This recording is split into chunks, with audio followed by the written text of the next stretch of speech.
Нийслэлийн эрдэнэ төлөөлөгчдийн хурлын хүний хөгжлийн хорооны гишүүд нийслэлийн хөдөлмөр эрхлэлтийн газар ажиллалаа.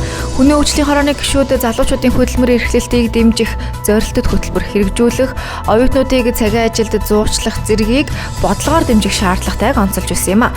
Мөн хороод болон бусад нийслэлийн төр захиргааны байгууллагуудын хамтын ажиллагааны уялдаа холбоог сайжруулах, судалгааны мэдээллийн сантай болох зэрэг хөдөлмөр эрхлэлтийг нэмэгдүүлэх олон саналыг дэвшүүлж байсан юм а.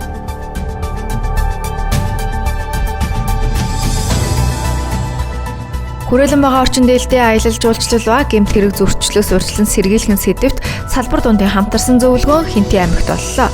Зөвлөгөөнд Монгол улсад гэмт хэрэгээс зөрчлөн сэргийлэх ажлыг зохицуулах зөвлөл, нийслэлийн гэмт хэрэгээс зөрчлөн сэргийлэх ажлыг зохицуулах салбар зөвлөл болон Хинтээ, Сэлэнг, Дорнод, Сүхбаатар аймгийн салбар зөвлөл, Герман улсын Ханс Зайлын сангийн төлөөллүүд оролцсон юм а. Зөвлөгөөнөөр хүрээлэн буй орчин эсрэг гэмт хэрэгээс зөрчлөн сэргийлэх, холбоотой хууль тогтоомжийн хэрэгжилтийг хангах, салбар дундын хамтын ажиллагааг сайжруулах, цаашид авч хэрэгжүүлэх ажил арга хэмжээний талаар хэлэлцлээ.